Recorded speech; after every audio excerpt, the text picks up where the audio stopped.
What's up, y'all, and welcome back to my channel. So in today's video, I am going to tell you guys some tips, tricks, and ideas for making money at home in 2021 with service-based businesses. Let's go ahead and get right into it.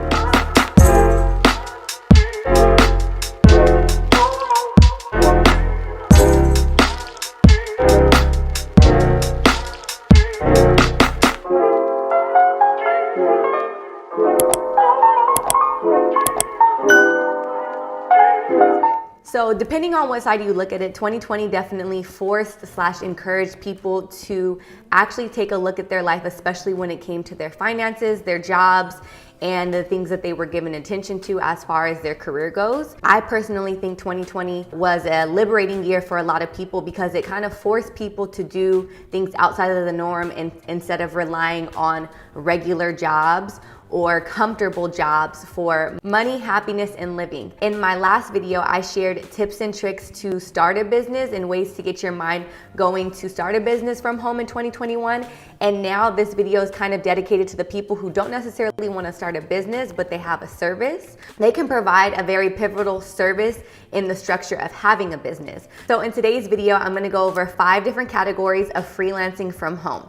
Starting out with graphic design. Graphic design from home can work for so many people that didn't necessarily go to school for graphic design. The different jobs under graphic design would be a mood board creator, a website designer, editing photos, art illustration, as well as packaging design. Mood board creators are great because if you're the type of person who doesn't like necessarily being in front of the camera, or you're the type of person who knows how to curate feeds, has a really good eye for aesthetic, you can literally get paid on freelance websites to create mood boards or even to curate Instagram feeds and mood boards for certain brands. Some people have great mindsets when it comes to business, but they don't have an eye for creativity. So you can offer your services as somebody who's there to create an aesthetic for a brand. Giving you a brief example, if you go on Canva's website, and we're gonna go here to Canva. Let me screen record this.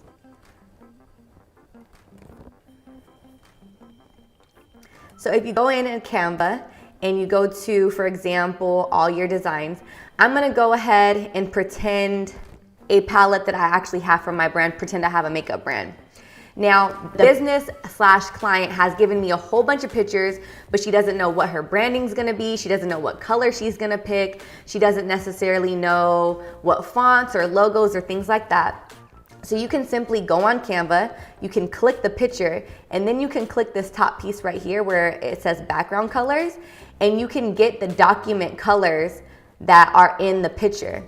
This is great because you can create the mood board and actually give them the color code. So say, for example, they go and they try to get packaging made, or they go to try to get labels made or branding made. You can literally curate a whole package for them based off of the pictures that they already give you, and your job is just to make it aesthetically pleasing. And then you have sites like Fiverr, where if I go on Fiverr right now, you can see that people are literally getting paid $150 to create a design, logo, and brand identity.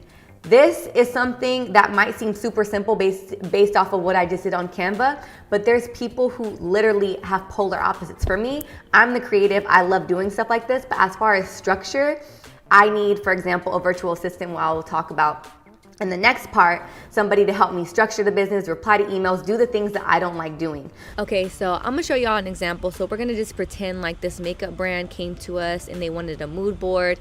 They have no idea where to start or anything. So let's try to find like something that we can make a mood board based off of.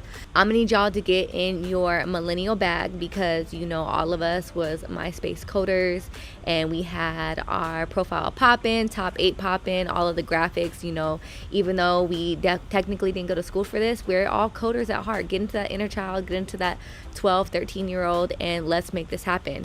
So pretend that the brand is not ColourPop and they took a really nice picture of their palette. So we obviously have a good foundation, a great product, but they just don't necessarily know how to brand it. So we're gonna go to Canva University, aka the cheat code for graphic design. And we're gonna take the photo that the brand actually gave us and upload it to Canva. And I'm gonna show y'all a cheat code that's gonna make things so much easier. So once you upload the picture that the brand already provided and gave to you, you're going to make it real big because we're going to create a mood board and we are going to get some coin for doing so. You know, some of us just have an eye for the color, the art, the aesthetic, but we don't really want to do all the business stuff. And this is the way to go about it and be able to get paid. So this little button right here basically tells you all of the colors. And this is important because, one, a lot of people don't even know that you can do this. Any picture that you put on Canva, you can click the little color box and basically get all of the colors that are pulled from the actual photo that you put in. So now to create a mood board, we're going to do a whole bunch of circles. Bear with me while my Virgo moon does its thing. You know, we got to make sure it's nice. Now that we have all of our shapes out, we're going to click the color box. Now when we do this, we're going to choose the first color that comes up. Then we're going to choose the second. And boom, we already have a mood board. But say they're also wanting fonts. It's really simple. You can type in, let's type in California Love as if this was their brand name and they needed like a logo or they needed marketing for this palette. So we're going to type in the brand name so that we can actually see what it looks like with different fonts, so that the brand can choose different fonts as far as what they wanted to go for their packaging, for their branding, for logos or whatever. Bear with me while I organize because obviously this wasn't planned, but I wanted to show you guys a more detailed version of what I was talking about.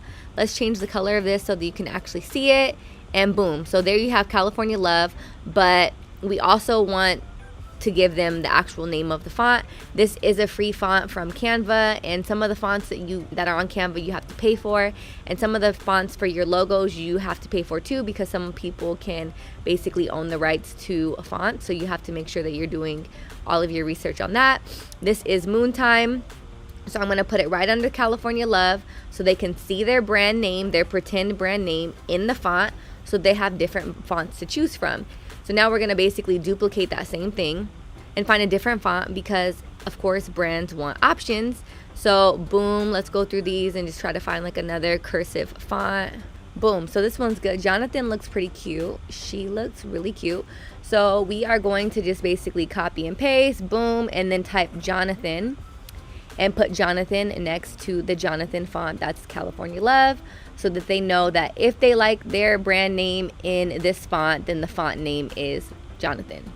Now let's do one more just for some diversity. That's something a little bit more bold. So let's look for another font. Now that I'm done resizing everything, we see we have a nice color board. We have fonts to choose from, but this color board means nothing if we don't actually have color codes. Now, why are color codes so important? So color codes are not only important because it makes everything cohesive, but say for example, this palette, I wanted to get packaging that had the exact same color. Oftentimes, manufacturers will ask you what the color code is, and sometimes people will just say orange or pink or purple when that's not a color code, that's just the actual color. If you want the exact shade of this, click the actual color, click little square, and then you go right there, and then boom, there's the color code. So you copy and paste that, and then copy and paste it underneath it. This gives brands options. A lot of people don't know that you can do this for free. Some people know that you can do this for free. They just don't have the patience or ability to use different softwares. A lot of older brands don't have things like this. You can literally make a whole branding and marketing kit for a brand doing this in a quick and easy way. All of the pictures are already provided for you, and all you have to do is basically put it together. So for my girls who had their MySpace popping, and you want to get in your MySpace bag, let that inner child be creative and be able to make a brand go from plain and simple to aesthetic. The parents who told us MySpace and being on the computer and pretend coding and making things real pretty and cute, like, this is a whole career. And even if you aren't a professional or you did not go to school for this, you can definitely do this as a side hustle or even make this your main hustle.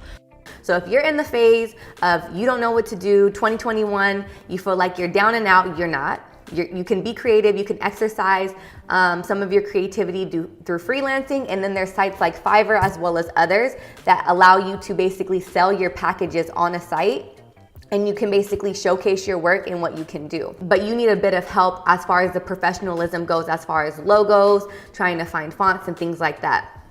There's another website that I love called Skillshare, which is an online learning community that has thousands of videos that you can learn from. And in this video, I chose to partner up with Skillshare to tell you a little bit more about their website. For example, Anna Kate is a brand designer, and she has a class called Crafting and Brand Identity and Brand Strategy. You can watch her video, and she's gonna take you down the steps as far as creating a mood board, her strategies, the way that she does it, ways that you can structure the mood board so that you can give it to a client and they're willing to pay $150 plus for your services. If you feel like you need help creating a logo, there's classes on here with step-by-steps on creating a logo and a brand board and things like that. You can learn pretty much anything and everything on Skillshare because they have a wide range of classes to choose from.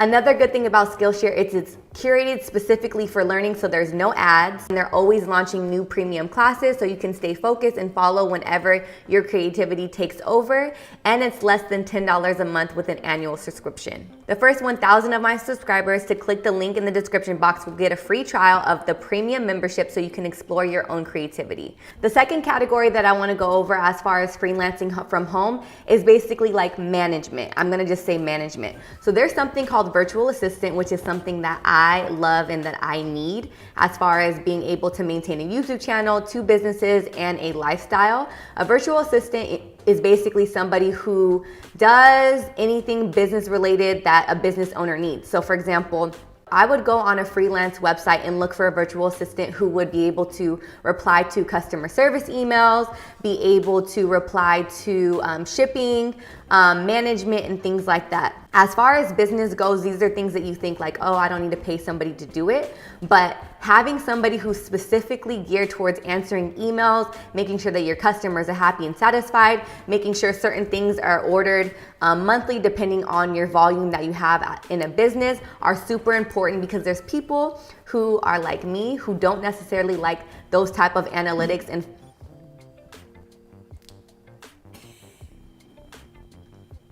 there are people like me who don't necessarily do great with following up with emails, and I'd rather be immersed in analytics as far as marketing and branding and photography and things like that. Another part of a management job is social media managing. So, for example, once again, I'm basically dragging myself in this video, in this particular segment, because I do great with doing photo shoots for Praise Her, or taking photos for myself, but sometimes I get lost in the day-to-day life that I'm not necessarily taking the time to actually post my things on social media. So if you're the type of person who likes scheduling, who likes structure, who likes stability, who can basically come in and organize somebody's life, somebody's business, there is a freelance job opportunity for you as far as social media management or virtual assisting. People will pay you to basically curate their feed, post things on time, reply to comments, and basically implement new ideas and strategies that would help them grow their social media platform. Okay, now this next freelance opportunity is for all of my writers. If you're the type of person who loves editing essays, loves cover letters, things like that, there's also freelance opportunities for you. Skillshare also has videos on teaching you how to create cover letters, resumes, things like that. Sometimes people know how to be in front of people and they're great with verbally communicating, but they're not necessarily great as far as putting things together and packaging it well. The second to last category is basically like my music category. If you are an artist and you're up and coming and you have your own music, or you just like making beats and you produce beats, or you do both, you can put your services on Fiverr or learn even how to create beats or audio intros for people like me who are YouTubers and always need copyright-free background music. You can make beats and put them on freelance websites, and people will pay to use your beats in the back of their videos or whatever they choose to use those beats for. Another thing is if you're somebody who is a vocalist or has a wide range of the way that you can use your voice, people will also pay you to do voiceovers for their cartoons or even for their music intros and things like that. And shout out to all of the parents who have been doing their best as far as virtual learning goes with their kids. From my experience, for people who are parents and who have kids that are learning from home, there's definitely a need for online tutors. So if you're a person who has a great knowledge of certain subject format and you're patient and you can do online tutoring, there's a huge opportunity right now more than ever for online tutoring, where you can literally be making $200 or $300 a day by tutoring different kids all over the country. So that concludes today's video as far as making money from home in 2021 service-based businesses. I hope you guys enjoyed it and you guys liked some of the ideas that I gave you. Once again, do not be scared to go on Skillshare and try to learn something new. If you have a passion, but you don't necessarily have the skill to package it up and get paid for your work, you can go on Skillshare and learn how to basically make your hobbies into full-time or part-time jobs while freelancing at home. Thank you guys so much for watching, and I hope to see you in the next upload. Peace!